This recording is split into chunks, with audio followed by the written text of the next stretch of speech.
combatir la corrupción en el país, lo cual es verdaderamente preocupante. Muestra de ello es la labor o el desempeño que estamos viendo de varias instituciones que están llamadas justamente a prevenir, combatir la corrupción, a promover la transparencia y la integridad.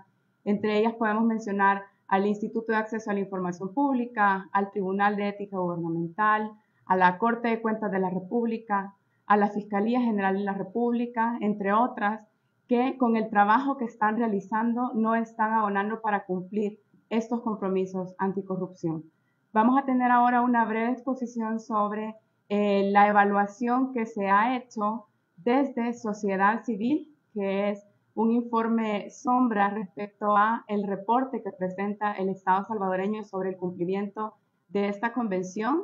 En español muchos le conocen como CNUCC, en inglés es UNCAC por el nombre en inglés de la convención, y vale la pena también mencionar que tanto Funde como Acción Ciudadana somos parte de la UNCAC Coalition, que es una coalición global integrada por más de 100 países alrededor del mundo, justamente para dar seguimiento al cumplimiento de esta convención en los respectivos países. Y en esa calidad también queremos ahora compartir estas valoraciones. Dejaría a Wilson Sandoval para la presentación. También.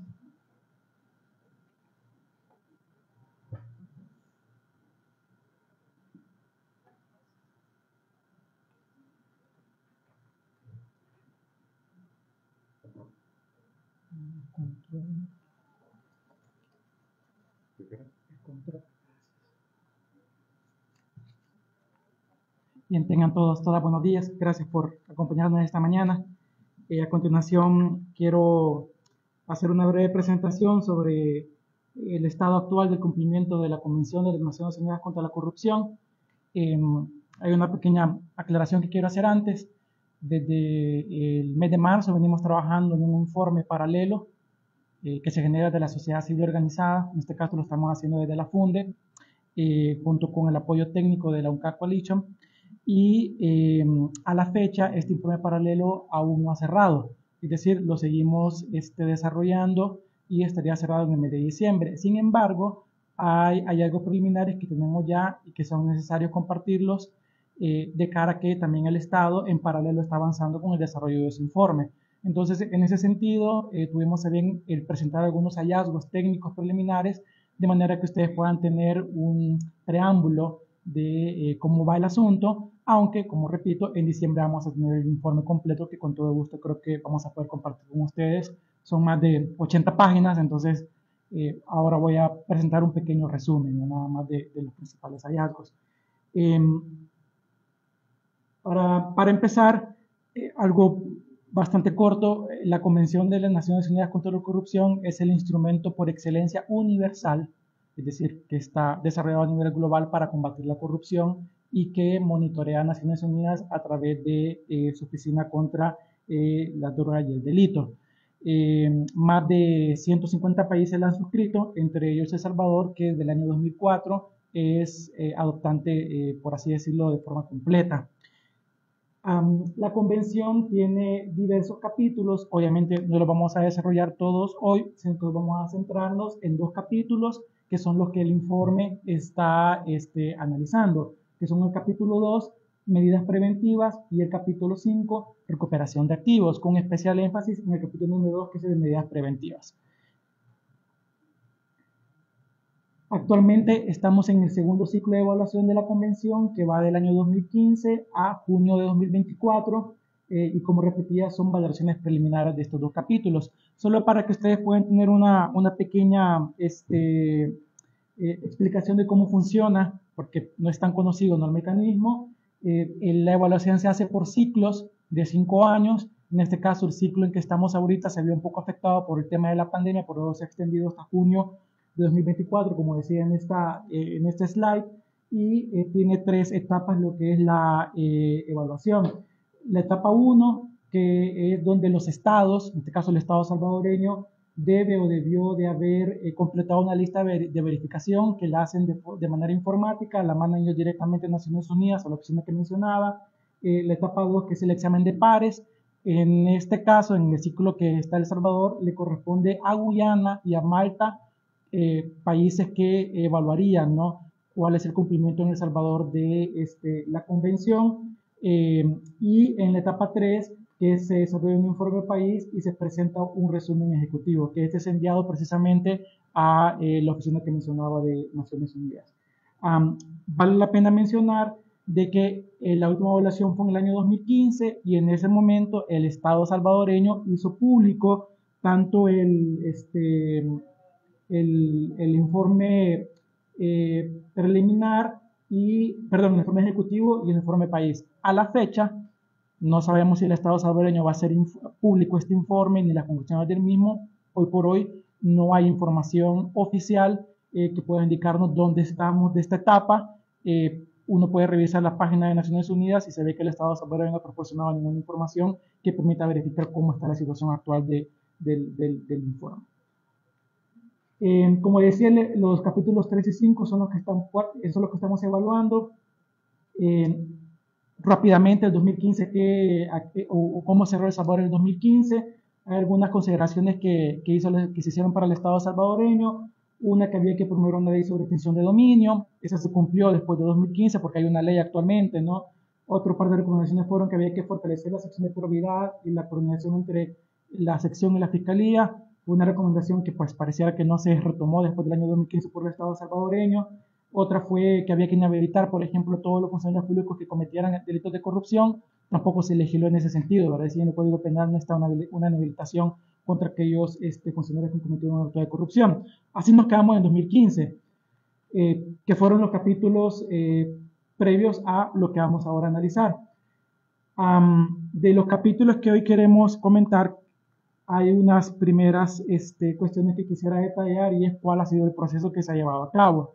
Una primera pregunta que nos hacemos dentro de nuestro informe es si se invitó a diversos sectores a poder participar o aportar al proceso del nuevo informe que se está generando, y el estado desconocido, ¿verdad? No tenemos evidencia si se hizo o no, no sabemos si se ha hecho, no sabemos si se va a hacer. Pero lo que sabemos hasta la fecha es que no hay mayor información sobre si se ha invitado a algún actor más allá del Estado a poder participar de la redacción del informe o a recibir insumos, etc. Parte también de este procedimiento de armar el informe por parte del Estado es que si el gobierno se ha comprometido a publicar el informe completo del país, también el Estado es desconocido, no sabemos si lo va a hacer público, no sabemos si lo va a subir completamente al portal web o no de la ONU, tampoco sabemos si va a publicar el informe ejecutivo. Entonces, por ese lado, el Estado es desconocido. Con respecto, ahora entrando al capítulo 2, ¿de qué trata el capítulo 2? El capítulo 2 trata en esencia de medidas o códigos de conducta que los funcionarios deben de cumplir para combatir la corrupción dentro del Estado. Son medidas que refuerzan la transparencia en materia de contratación pública, finanzas públicas, en el caso de Hacienda, acciones para prevenir la corrupción y el lavado de activos o dinero o financiamiento del terrorismo. El capítulo 5 trata o aborda la prevención y detección de transferencias de activos de origen delictivo, las medidas para su recuperación y el tema de cooperación internacional. Como decía hace un momento, vamos a centrar en el capítulo 2. ¿Qué hallazgos tenemos con respecto al capítulo 2? Son más de 12 artículos lo que comprenden este artículo, así que no lo voy a poder detallar todos. Retomamos aquí una muestra de lo que tenemos de este articulado hasta este momento. El artículo 5, por ejemplo, mandata al Estado salvadoreño en la convención a que promueva políticas y prácticas de prevención para la corrupción.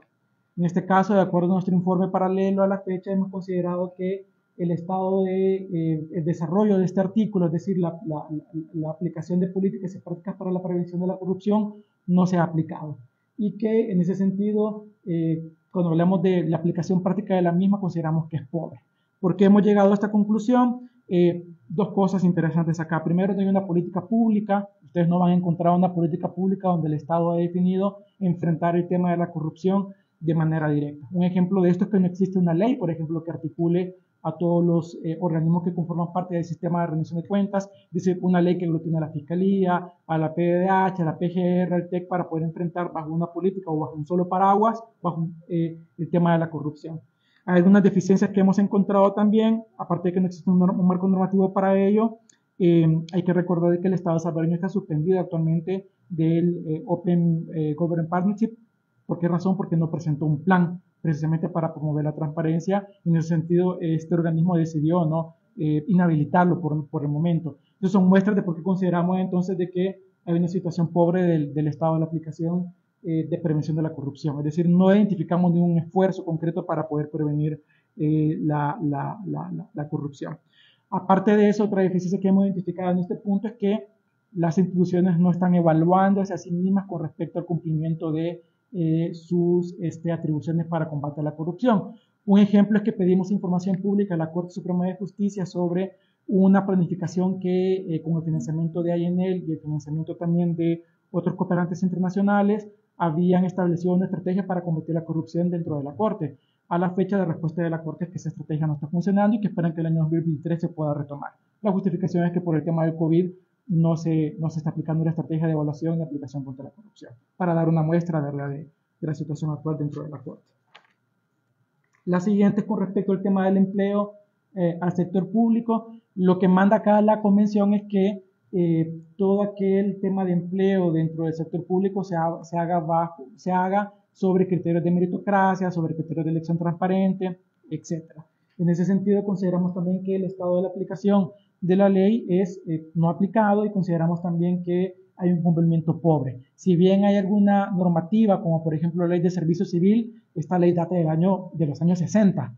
A la fecha es una ley completamente desactualizada y que es dispersa porque está el tema de ley de salarios, el tema por contratos, es decir, no hay una uniformidad de cómo las instituciones contratan precisamente quienes han de ser los servidores públicos, pero consideramos que es pobre. A eso se suma el hecho de que hay ciertas deficiencias que hemos encontrado en nuestro informe. Una es que no ha existido una política, por ejemplo, por impulsar la ley de la función pública. De hecho, es una ley que se trató de promover en los últimos 4 o 5 años, nunca pasó en la Asamblea Legislativa y a la fecha, si no me equivoco, es una ley que prácticamente se ha mandado al archivo, ¿no? No es que de hecho se ha mandado al archivo. Y sumado a ello, parte de la deficiencia que también encontramos un sistema normativo disperso y en donde no hay una unificación de límites o de parámetros obligatorios para poder contratar un servidor público dentro de la legislación salvadoreña, sino que todo se hace de forma aislada o separada entre las instituciones. Otro de los temas que abordamos es los mecanismos de denuncia y protección a alertadores, ¿no?, de corrupción o de actos de corrupción dentro de la administración pública. En este caso, en esencia, no existe una legislación que proteja a los denunciantes de corrupción. Hay una ley de testigos, por ejemplo, pero no está o no hace énfasis en, por ejemplo, si un funcionario público quiere denunciar un acto de corrupción que se ha cometido en X o Y institución, no hay ninguna legislación que lo proteja, ni tampoco un incentivo. Es decir, en ese caso, consideramos también que el estado de mecanismos de denuncia y protección de alertadores o denunciantes, no existe legislación y por lo tanto entonces el estado en cumplimiento de esta misma es pobre, ¿verdad? Que es una de las cuestiones también que mandó la convención. Ya para ir cerrando, son estas últimas dos que quisiera considerar en el tema de contratación pública. Me regalan un segundo que aquí ya me enredé entre tanto papel. No lo vamos a hacer a papel. Igual aquí concluíamos de que el estado de aplicación no se ha aplicado y que también tiene ciertas deficiencias, especialmente una de las deficiencias que señalamos es tal vez no en el tema de la contratación pública directamente, sino por ejemplo en el tema de elecciones o la selección, perdón, por ejemplo de jefaturas. Hoy en día las jefaturas, una vez entra un nuevo ejecutivo, por ejemplo, las jefaturas normalmente son desligadas o son despedidas, por así decirlo, de sus puestos. Sin embargo, en otros países las jefaturas a mayor experiencia se les premia y se les mantiene dentro de sus instituciones. Aquí en El Salvador es al revés. Llega un nuevo gobierno, se despide la jefatura, se pierde la experiencia que ha adquirido de la jefatura porque todos se asumen que son jefaturas dentro del rango de confianza, ¿no? Entonces, la convención manda que se trata de establecer mecanismos que premien la experiencia y la meritocracia, por ejemplo, a nivel de las jefaturas. En ese sentido, consideramos también que hay una situación de una aplicación o que es de estado pobre. Con respecto al tema de acceso a la información pública y participación de la sociedad, esto es una de las cuestiones más elementales que señalamos dentro del informe paralelo, y es que, bueno, hay demasiados ejemplos que describen la situación. si bien el Estado salvadoreño tiene una ley de acceso a la información pública y que fue un hito, ¿no?, que marcó un precedente y un desarrollo en materia de acceso de parte de la ciudadanía a información en control del Estado, en los últimos años esta situación se ha vuelto progresivamente negativa, es decir, ha venido hundiéndose cada vez más la aplicación de la ley. Dentro del informe destacamos varias cuestiones. Uno, la falta de independencia del Instituto de Acceso a la Información Pública. Muchas veces que la Asamblea ha intentado, aunque hasta el momento no lo ha aplicado de forma concreta, reformas a la ley que puedan llevar a configurar una ley prácticamente que sí existe pero es muerta, en el sentido de que limita o marca ciertos retrocesos en materia de acceso a la información. A eso hay que sumarle también de que hoy en día no hay ningún espacio legal en donde pueda uno dirimir un conflicto en materia de información pública. ¿Por qué? Porque hemos considerado que la ley no tiene independencia, la sala de lo constitucional tampoco tiene independencia, la sala de lo constitucional tampoco tiene independencia, y en ese sentido se ha hecho complicado el poder dirimir conflictos en materia de información pública. En ese sentido hemos concluido que se aplica parcialmente lo que mandata la convención. ¿Por qué? Porque hay una ley jurídica, pero en la